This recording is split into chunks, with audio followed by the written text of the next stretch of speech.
पुनीत गिरिजा के करणी पुनीत गिरिजा के करणी पुनीत गिरिजा के करणी विस्तर सहित कपाल भरणी विस्तर सहित कपाल भरणी विस्तर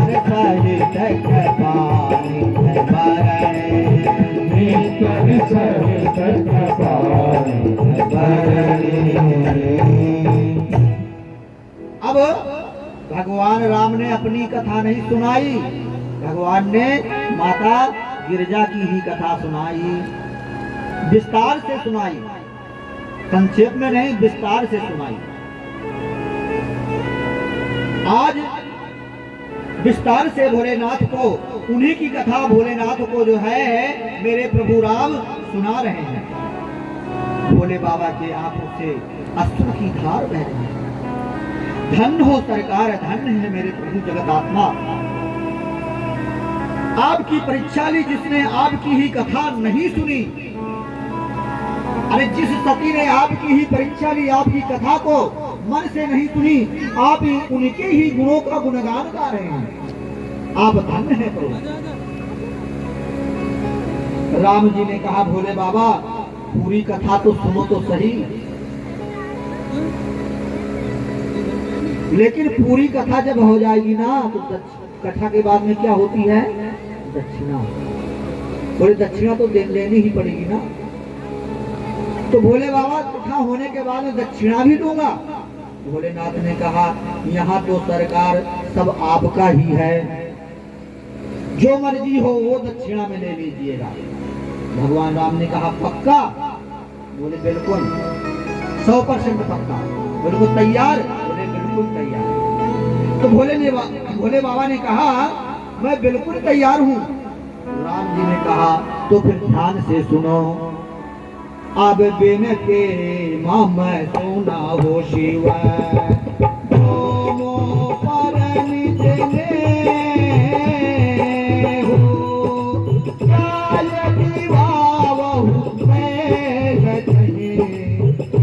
मोहि मांगे श्री राम जय राम जय राम, श्री राम जय राम जय राम, श्री राम जय राम जय राम, श्री राम जय राम जय राम, श्री राम जय राम जय राम, श्री राम जय राम जय राम, श्री राम जय राम जय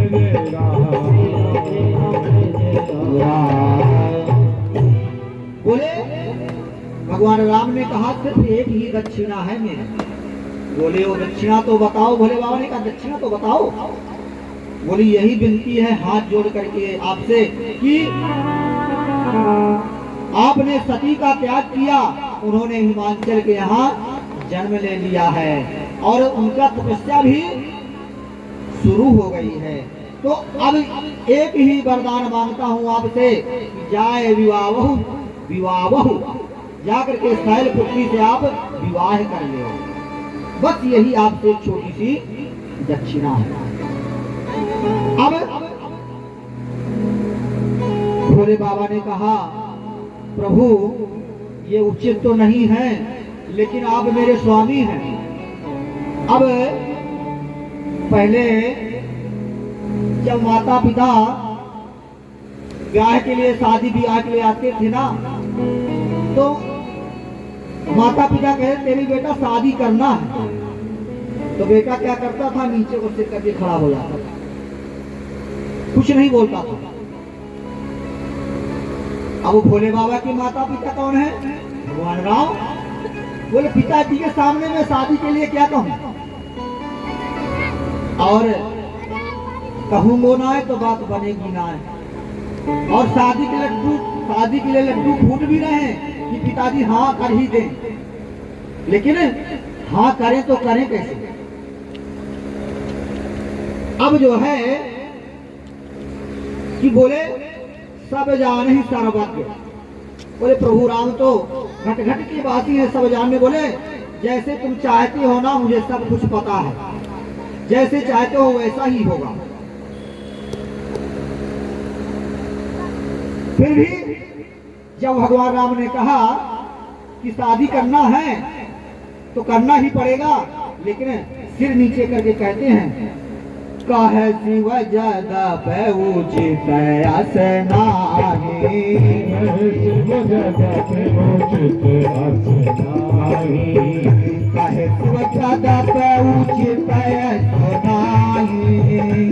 शिव ज्यादा पे उचित आसनाही, नाथ भजन गुरु में बता जाही, नाथ भजन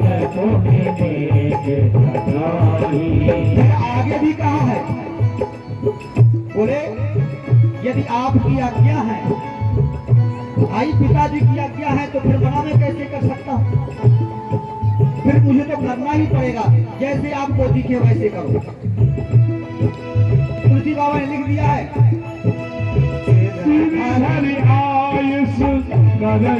तुम्हारा श्रीधर आयस करई तुम्हारा, श्रीधर आयस करई तुम्हारा, श्रीधर आयस करई तुम्हारा, परम धर्म है नाथ हमारा, परम धर्म है नाथ हमारा।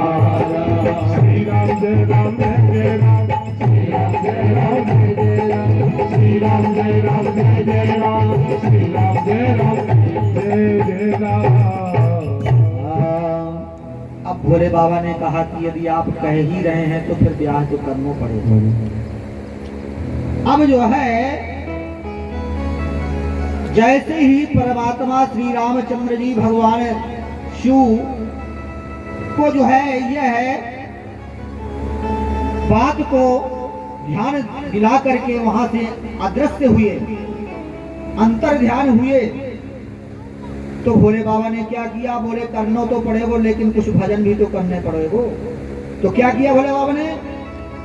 अंतर ध्यान भरे असोभासी, अंतर ध्यान भरे असोभासी, अंतर ध्यान भरे असोभासी, अंतर ध्यान भरे असोभासी, शंकर स्वती मोहन राधे, शंकर से मोहन राधे, शंकर स्वयं मोहन राधे, शंकर स्वयं मोहन राधे। अब भगवान राम तो जो है समझा करके अंतर ध्यान हो गए, अदृश्य हो गए, लेकिन भोले बाबा ने क्या किया? उसी मूर्ति को अपने हृदय में धारण किया जिस रूप में भगवान ने दर्शन दिया था। किसको? भोले बाबा। वो अपने हृदय में धारण कर लिया और समाधिस्थ हो गए। बोले सियावर रामचंद्र भगवान की। अब जो है भगवान भोले बाबा की समाधि लग गई। जब भगवान श्री राम वहां से अंतर ध्यान हुए, भोले बाबा ने सोचा कि चलो मेरे गोविंद का तो जो है आर्डर मिल गया है, लेकिन फिर भी जाकर के सती की कुछ परीक्षा लेना चाहिए कि मुझसे विवाह करना चाहती हैं कि बस वैसे लोकल दिखावती ही है। तो माता पार्वती जी की प्रेम परीक्षा लेने के लिए भेजा, इनको सप्त ऋषियों को भेजा कि जाओ जाकर के परीक्षा ले लो और पूछो कि क्या चाहती हैं आप। लेकिन परीक्षा लेने के बाद में अगर परीक्षा में उत्तीर्ण हो जाए तो उनको सुंदर सत्कार के सहित मैनाक पर्वत को ले जाकर के सौंप देगा। अब जो है सप्त ऋषि भोले बाबा को प्रणाम किया और परीक्षा लेने के लिए वहां से चल देते हैं। सप्त ऋषि गए जहां जगत जननी परम्बा जगदम्बा भोले बाबा की आराधना कर रही थी। उन्हें जाकर के साक्षात दंडवत प्रणाम किया। परीक्षा तो एक बहाना था, वो तो दर्शन करने के लिए गए थे। और जैसे ही दर्शन किया सप्त ऋषियों का संदेह दूर हो गया। उन्हें यह बताना था कि शिव जी का विवाह के लिए उनको तैयार करना है। जब सप्त ऋषि माता पार्वती जी के पास आए, माता पार्वती को देख करके ऐसी तपस्या में देखा जैसे मूर्ति मंद, जैसे कोई मूर्ति जो है साक्षात प्रकट होकर के निकल करके बाहर आ गई, निर्जीव मूर्ति पर बैठी हुई हो। सप्तऋषियों ने कहा, मैया आप यहाँ किसकी तपस्या कर रही हैं और क्या चाहती हैं? माता पार्वती ने कहा, हे ऋषियों, आप मेरी मूर्खता को सुनोगे तो आप हंसोगे। बोले गुरुदेव जी, मैं अपने गुरुदेव जी के वचनों का पालन कर, उनके वचनों को मान करके भगवान भोले बाबा को पति के रूप में पाने के लिए तपस्या कर रही हूँ। जैसे ही माता पार्वती ने कहा, सप्त ऋषि जो है हंस गए, जोर से हंसे और कहने लगे। क्या कहा? देवी, अरे तुम पत्थर की बेटी हो। इसकी पत्थर की, पत्थर माने हिमालय की, हिमालय पर्वत ही तो है। बोले तुम पत्थर की बेटी हो, इसलिए तुम मूर्खता का कार्य कर रही हो। और क्यों ना करो? नारद जी जैसे तुम्हें अगर गुरु मिल गए, नारद कहते हैं, नारद जी में बड़ी खास बात है, एक बड़ी विशेष बात है। बोले क्या विशेष बात है? बोले नारद जी जहां पर हंसता खेलता परिवार हो और खुशी उसके घर में लहला रही हो, और नारद जी का पदार्पण हो गया ना, तो समझ लो वहां पर झगड़ा होना शुरू।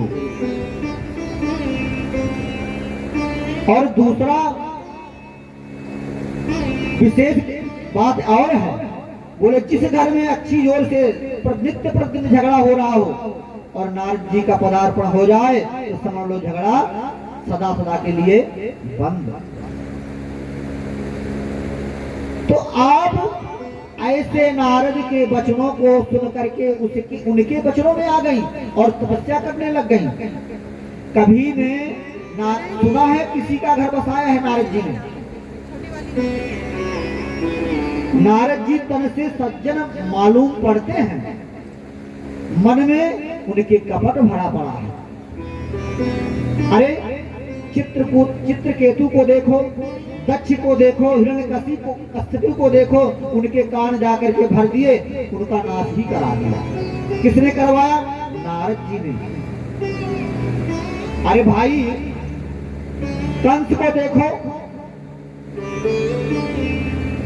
अरे जिस समय भगवान का जन्म होने वाला था और नारद जी ने देखा कि प्रभु का तो जन्म होने वाला है, लेकिन अब ये दुष्ट जो है पुत्र को वापस कर देता है देवकी को, तो मुझे ऐसा कोई कुचक्र करना चाहिए जिससे ये सभी पुत्रों को मार दे। एक कमल का फूल लेकर के गए और उस कमल के फूल में अष्टदल होते हैं, अष्टदल से गिनती करवाया। बोले मूर्खता क्यों कर रहा है कंस? अगर इस मूर्खता में रह जाएगा समझ लो तेरा प्राणांत हो जाएगा। बोले फिर मुझे क्या करना चाहिए? अरे तू सबसे बड़ी मूर्खता ये कर रहा है कि देवकी के पुत्रों को जो तू छोड़ दिया। बोले कैसे? बोले मेरा काल तो अष्टम गर्भ है ना। बोले यही तो तेरा भ्रम है, कोई भी अष्टम हो सकता है। बोले ये अष्टदल कमल है, बोले इससे लो गिनती करो। बोले यहाँ पर 8 आया, बोले इससे गिनती करो। बोले यहाँ 8 आया, बोले यहाँ 8। बोले इनमें से उसकी माया ऐसी है किसी को भी 8 बना सकती है, इसलिए ये तुम्हारा कोई भी पुत्र आकर तुम्हारा वध कर सकता है। दीपक के पास तो नारद जी सज्जन जरूर जान पड़ते हैं, लेकिन मन को भटकाने में बहुत अग्रगण्य है। और उनके कहने पर आप शिव को पति के रूप में पाना चाहती हो। ऐसे संत के वचनों में क्या लाभ जिसमें कष्ट ही कष्ट भरा पड़ा हो। हम तो कहते हैं अभी कुछ बिगड़ा नहीं है आपका, अभी आपका कुछ नहीं बिगड़ा। अगर तुम कहो तो तुम्हारे संबंध के लिए, तुम्हारी शादी के लिए अच्छे से अच्छा जो है सुंदर है वर देख करके जो है आपकी शादी उसके साथ में करवा देंगे। बोले फिर अच्छा सा वर कौन होगा? बोले वैकुंठ में भगवान नारायण सशंख चक्रम सकरीट कुंडलम सफेद वस्त्रम सरसीरुहेक्षणम सहार वक्षस्थल कौस्तुभश्रियम नमामि विष्णुं शिरसा चतुर्भुजम। बोले वह ब्रह्म बैठा हुआ है, बोले लक्ष्मी नारायण के साथ में फिर आपकी शादी करवा देते। जब सप्तऋषियों की बात सुनी तो माता पार्वती सप्तऋषियों के वचनों को सुना। माता पार्वती ने कहा, हे ऋषियों, गुरुदेव के उपदेशों को मैं त्याग नहीं सकती। भगवान भोलेनाथ ही आकर के मुझे क्यों ना मना करें। जिस व्यक्ति को अपने गुरु के वचनों पर प्रेम हो, विश्वास हो, वह स्वप्न में भी धोखा नहीं पा सकता। और जिसके ऊपर गुरु की कृपा नहीं होती, जिसने गुरु को जो है अपमान करता है, ब्राह्मण का अपमान करता है, उसका कभी कल्याण नहीं होता। बोले फिर गुरु को तुलसीकृत रामायण में लिखा है कि हरे गुरु निंदा सुनाही जे काना, हरे गुरु निंदा सुनाही जे काना, हरे गुरु निंदा सुनाही जे काना, हरे गुरु निंदा सुनाही जे काना, होए पाप गौ भाग समाना, होए पाप गौ भाग समाना, होए पाप गौ भाग समाना, होए पाप गौ भाग समाना। फिर बोले गुरु की निंदा मैं नहीं सुन सकती। बोले गुरु क्या है? बोले गुरु आजकल कहते हैं गुरु बना लिया गुरु जी। बोले हमारे गुरु कहते कौन है? बोले आसाराम। बोले वो तो जेल में चले गए। बोले और कौन है? बोले राम रहीम। बोले जेल में चले गए।